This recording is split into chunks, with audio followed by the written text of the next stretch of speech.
اور ان کی روحوں کو بھی۔ اب ایک یہاں پر ایک سوال یہ بھی ہے کہ جب روح غیر ایمان والے کی روح تو سجین میں ہے، ایمان والے کی روح علیین میں ہے، تو قبر میں جسم کے ساتھ روح کا کیا تعلق؟ اس لیے اس میں بعض حضرات نے یہ کہا ہے، بعض حضرات اس طرف چلے گئے، بعض حضرات نے یوں کہا کہ دیکھو روح جو ہوتی ہے، روح سے ہی صرف سوال ہوتا ہے، جسم سے تعلق نہیں ہوتا۔ بعض حضرات کہتے ہیں کہ نہیں، صرف جسم سے، یہاں پر جو جسم قبر کے اندر ہے اس جسم سے جو ہے سوال ہوتا ہے، روح کا اس کے ساتھ تعلق نہیں ہے۔ بعض حضرات کہتے ہیں کہ جسم جو ہوتا ہے، جسم ایک طرح سے مثالی جسم کہہ لیجئے، مثالی جسم کے ساتھ سوال ہوتا ہے، لیکن فرماتے ہیں مفسرین کرام کہ بالکل غلط ہے یہ تمام باتیں۔ حقیقت یہ ہے کہ وہ روح کے جو علیین میں ہے، وہ روح کے جو سجین میں ہے، اس کے باوجود اللہ تعالیٰ نے اس کا تعلق اس جسم کے ساتھ میں پھر بھی رکھا ہوتا ہے۔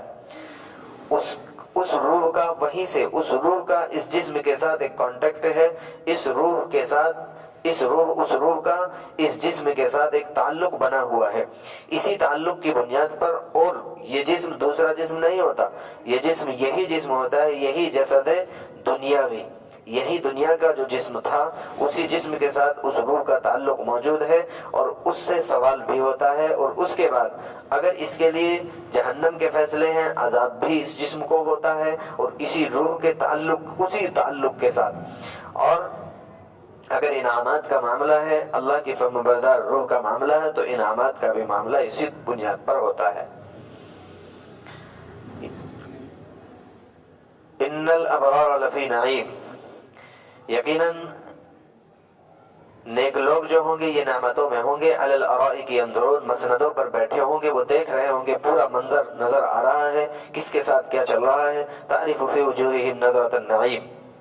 لوگ بھی پہچانیں گے ان کی خوشیوں کو، چہرے سے دیکھ کر کے ظاہر سی بات ہے معلوم ہو جاتی ہے پریشان کون ہے اور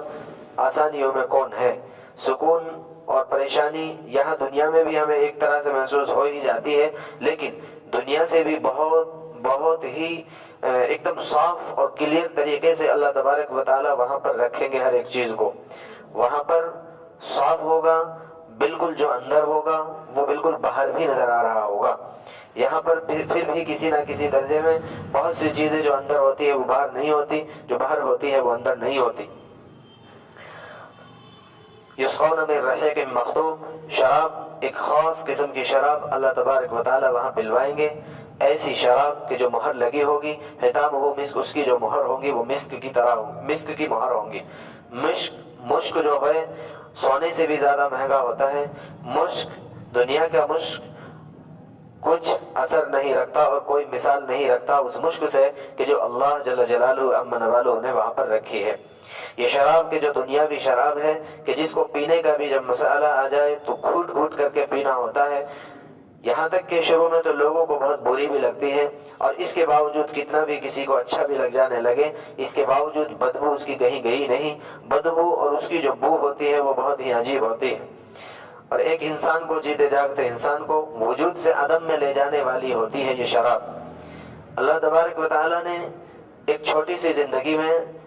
ایک 40، 50 اور 60 سال کی زندگی میں اللہ تعالیٰ نے ایک حکم دے دیا ہے، اس پیریڈ میں، اس وقت میں اس بہت گندی سی شراب سے اپنے آپ کو بچا لو گے تو بہت ہی پاکیزہ شراب ہم تمہیں پلانے والے ہیں۔ وہ شراب کیسی شراب ہوں گی، اس شراب کی آگے تفصیل سے بھی پہلے اللہ نے ایک جملہ ارشاد فرما دیا بیچ میں، وَفِي ذَلِكَ فَلْيَتَنَافَسِ الْمُتَنَافِسُونَ، یہ ہے وہ چیزیں کہ جس میں رغبت کرنے والوں کو رغبت کرنی چاہیے۔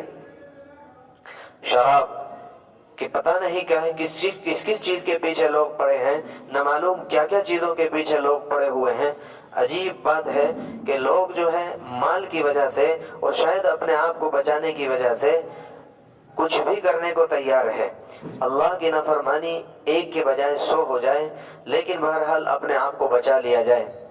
ایک عجیب واقعہ ہوا ہے، حال ہی کا ایک واقعہ ہے، بہرحال ہمارے یہاں پر یوپی میں ایک شخص کہ جو اپنی بیوی کو طلاق دے رہا ہے، طلاق دینے کی وجہ بہرحال جو بھی ہو، لیکن چونکہ اپنے آپ کو بچانے کا مسئلہ ہے، اب بیوی کے ساتھ معاملہ یہ ہے کہ چونکہ بیوی کا معاملہ یہ ہے کہ بیوی کیا کرے گی، اب آ کر کے جو ہے ہم پہ جو ہے دفعہ ڈال دے گی اور جو ہے کیس ڈال دے گی، وہ ہم سے پیسہ لے لے گی۔ یہ صرف اس سے بچنے کے لیے اس نے کیا کیا کہ ایک اپنی ہی بچی کو جو ہے قتل کر دیا، 6 اور 5 اور 7 سال کی چھوٹی سی بچی کو، صرف اس بنیاد پر کہ یہ کیس جو ہے اب ہم پر نہیں بلکہ بیوی پر لگ رہا ہے۔ کتنی چھوٹی سی بات، شاید فیصلہ ہوتا تو 4 لاکھ 5 لاکھ 10 لاکھ 50 لاکھ پا، دنیا بھی شاید نقصان ہوتا، لیکن چونکہ مال ہے اصل، مال کی محبت اور مال کا معاملہ انسان کے ساتھ یہ آ گیا ہے کہ اب کچھ بھی ہو جائے، مال کا معاملہ اگر ہے تو مال ہے اصل۔ اب یہ کیس کو اس پر ڈال دیا جائے، فلاں پر ڈال دیا جائے، بھلے سے میرے اوپر چاہے جو ہو جائے، کل قیامت میں کیا ہوگا کوئی نہیں۔ اللہ تعالیٰ شان وہ اسی سے ڈرا رہے ہیں کہ اس زندگی کے بارے میں سوچے اور وہاں کی نعمتوں کے بارے میں سوچے اور تقابل کر لے۔ اللہ نے ہم ہر ایک کو عقل دے دی ہے، عقل کی بنیاد پر آپ تفاوت کر لو، فرق کر لو کہ یہاں کی نعمتیں کیسی ہے اور وہاں کی نعمتیں کیسی ہے، یہاں کی مشکلیں کیسی ہے، وہاں کی مشکلیں کیسی ہے۔ یہاں کی مشکلیں تو شاید 2 سال 5 سال 10 سال 8 سال میں ختم ہو جائے گی، لیکن وہاں کی مشکلیں ایسی نہیں ہے جو وقتی طور پر ختم ہو جائے گی۔ وہاں پر جب مشکل آ جائے گی تو وہ مشکل ختم ہونے والی نہیں ہے، وہاں پر جب نعمتیں مل جائے گی تو نعمتیں ختم ہونے والی نہیں ہے۔ وَمِزَاجُهُ مِن تسنیم، آگے تفصیل اللہ نے اسی شراب کی فرما دی، وَمِزَاجُهُ مِن تسنیم، تسنیم ایک شراب ہے، اس کی آمیزش کر کے رکھیں گے۔ عبداللہ بن مسعود رضی اللہ تعالیٰ عنہ کی روایت کے مطابق، عبداللہ بن عباس رضی اللہ تعالیٰ عنہ، دونوں حضرات کی روایت کے مطابق یہ فرماتے ہیں کہ تسنیم جو ہے یہ خاص اللہ کے جو خاص بندے ہوں گے جنتی، ان کو تو بغیر ملاوٹ کے یعنی تسنیم ہی پلایا جائے گا، اور جو باقی ایمان والے بندے ہیں ان کو تسنیم میں سے جو ہے ان کی شراب کے اندر ڈال کر دیا جائے گا۔ تسنیم کی تفصیل بیان فرماتے ہوئے مفسرین کرام لکھتے ہیں ایسی ہے وہ کہ اگر اس میں جو ہے ایک انگلی ڈال کر نکال دی جائے اور اس کو پوری دنیا کے اندر صرف دکھا دیا جائے تو پوری دنیا جو ہے معطر ہو جائے اور خوشبو سے بھر جائے۔ ایسی خوشبو والی، ایسی پاکیزہ شراب، ایسی اللہ کی طرف سے نعمتیں ملنے والی، تو ظاہر سی بات ہے اب تھوڑی سی تکلیف جھیلنی پڑ جائے تو جھیلنے کو تیار ہو جانا چاہیے۔ اگر وقتی طور پر کوئی تکلیف آ گئی ہے، وقتی طور پر کوئی پریشانی ہے تو ٹھیک ہے، اللہ نے اگر ایمان دے دیا ہے ایمان بچ جائے گا تو یہ ہے اہم۔ ایمان کی بنیاد پر، ایمان کے لیے اب ظاہری طور پر چاہے جو تکلیف آ جائے ٹھیک ہے کوئی نہیں۔ ان الذین اجرموا کانوا من الذین آمنوا یضحکون، آگے ان مجرموں کے، اللہ کے نافرمانوں کے اور ان اصل جو چونکہ مکہ کے اطراف کے لوگ ہیں، مدینہ کے اطراف کے لوگ ہیں، اول مخاطبین وہی ہے، اور ان کی چونکہ حالت یہی تھی کہ وہ صحابہ کے ساتھ ٹھٹا بناتے تھے، مذاق بناتے تھے اور ہنستے تھے۔ ان الذین اجرموا، ان کی اسی حالت کو اللہ نے ارشاد فرمایا ہے کہ وہ ہنستے ہیں ایمان والوں کو دیکھ کر کہ دیکھو کرتا کتنا بڑا ہے، بڑے بھائی کا کرتا ہے، چھوٹے بھائی کا پاجامہ ہے، اس کی لنگی دیکھو، اس کا پاجامہ دیکھو، ہنس رہے ہیں، مذاق بنا رہے ہیں۔ وَإِذَا مَرُّوا بِهِمْ يَتَغَامَزُونَ، اور جب وہ آپس میں ایک دوسرے کو دیکھتے ہیں، ان کو دیکھتے ہیں چلتا ہوا جا رہا تو آنکھوں سے اشارے کر رہے ہوتے ہیں، دیکھو کیسی عجیب حالت ہے، کیا دعوے کرتے ہیں ہم جنتی ہے، کیا دعوے کرتے ہیں کہ ہم ہیں کامیاب، ان کے پاس کھانے کے لیے کچھ نہیں ہے، پاؤں میں جوتا نہیں ہے، اور یہ بڑے بڑے لمبی لمبی باتیں کرتے ہیں، یہ ٹھٹے بناتے تھے۔ وَإِذَا انقلبوا إِلَىٰ أَهْلِهِمُ انقلبوا فَكِهِينَ، صرف اس پر بس نہیں کرتے تھے کہ باہر مجلسوں میں، بلکہ جب وہ گھر لوٹتے ہیں تو لوٹتے ہوئے بھی یہی باتیں کرتے ہیں، یعنی اپنا بھی دماغ خراب کرتے ہیں اور پورا ماحول بھی خراب کر رہے ہیں، اپنے بچوں کا اور اپنے گھرانے کا پورا ماحول خراب کر رہے ہیں۔ وَإِذَا رَأَوْهُمْ قَالُوا إِنَّ هَٰؤُلَاءِ لَضَالُّونَ، اس کے ساتھ بس نہیں کرتے کہ صرف یہی کڑوی کسیلی باتیں کہہ کر کے خاموش ہو جاتے ہو، نہیں۔ وَإِذَا رَأَوْهُمْ، جب دیکھتے ہیں نا ایمان والوں کو تو یوں کہتے ہیں یہ تو گمراہ ہے، یہ سب گمراہ لوگ ہیں اور گمراہ ہو گئے ہیں۔ آج بھی اگر ہم سوچیں ایک دوسرے کو، ایک ایمان والا دوسرے ایمان والے کو گمراہ، ایک ایمان والا دوسرے ایمان والے کو کفر کے فتوے لگا رہا ہے، اس ساری کی ساری چیزوں میں وہ سب بھی داخل ہو جائیں گے اگر کوئی بھی شخص ایک ایمان والے کو کفر کا فتویٰ لگاتا ہے یا کافر کہتا ہے۔ اللہ کے رسول صلی اللہ علیہ وسلم نے ارشاد فرمایا ہے، اس میں بہت محتاط رہنے کی ضرورت فرمائی ہے، کفر ایک ایسی چیز ہے کہ جو عود کرنے والی چیز ہے، لوٹتا ہے۔ اگر آپ نے کسی کو کافر کہا ہے، اگر وہ اللہ نہ کرے وہ کافر نہیں ہے تو پھر آپ کافر ہے، کہنے والا پھر کافر ہے۔ اس لیے بہت اہم ہے، مجھے کیا پڑی ہے کسی کو کافر کہنے کی، اللہ جانتا ہے، اللہ جانتا ہے، اللہ کا معاملہ ہے، اس کا معاملہ ہے، لہذا میرا تو کوئی فائدہ نہیں ہونے والا۔ اگر اللہ نہ کرے اگر وہ کافر ہوا بھی تو بھی مجھے کیا ملنے والا ہے، اگر اللہ نہ کرے پھر وہ کافر نہ ہوا تو میرے لیے تو زندگی برباد ہو گئی۔ تو لہٰذا ایسی چھوٹی چھوٹی چیزوں میں، ایسی ذرا سی چیزوں میں،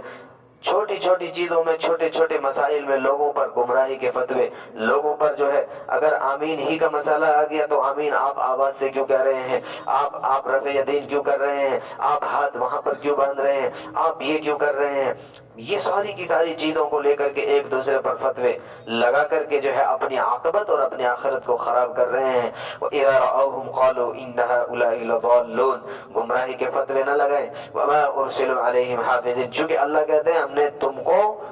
نگرانی بنایا، ہم تم سے نہیں پوچھنے والے۔ اللہ تعالیٰ تھوڑا ہی نا ہم سے پوچھیں گے کہ بھائی بتائیے آپ کیا کیا کرنا ہے، کس کے ساتھ کیا ہونا ہے، یہ تو کسی سے نہیں پوچھا جائے گا، یہ تو اللہ کی اپنی مرضی ہے۔ اللہ تعالیٰ شانہ پتہ نہیں کس بنیاد پر کس کو معاف کریں، پتہ نہیں کس بنیاد پر کس کو جو ہے پکڑ لے، رب العالمین کا معاملہ ہے، اس کی اپنی ذاتی مرضی ہے، وہ مالک الملک ہے۔ فَالْيَوْمَ الَّذِينَ آمَنُوا مِنَ الْكُفَّارِ يَضْحَكُونَ، اس دن ایمان والے کفار پر ہنس رہے ہوں گے۔ اب پتہ چلے گا ان لوگوں کو علی الارائک ینظرون، جب دیکھیں گے یہی لوگ کہ جو ٹخنوں سے اوپر پاجامہ رکھنے والے تھے، جن کا پاجامہ اوپر ہوتا تھا، جن کی پینٹ اوپر ہوتی تھی، جن کا کپڑا اوپر ہوتا تھا، یہی لوگ تو کامیاب دکھائی دے رہے ہیں۔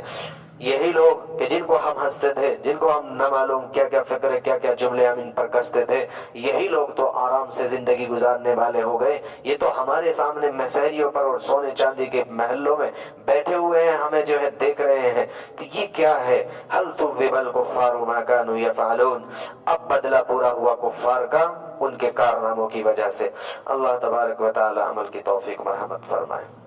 اللہ بہتر سمجھ ہمیں عطا فرمائے، اللہ ایک دوسرے کے لیے اچھے جذبات رکھنے کی توفیق عطا فرمائے، اچھے اخلاق ہمیں عطا فرمائے، برے اخلاق سے ہم سب کی حفاظت فرمائے۔ سبحان اللہ وبحمدہ، سبحانک اللہم وبحمدک، ونشہد ان لا الہ الا انت، ونستغفرک ونتوب الیک۔ سبحان ربک رب العزت عما یصفون، وسلام علی المرسلین، الحمد للہ۔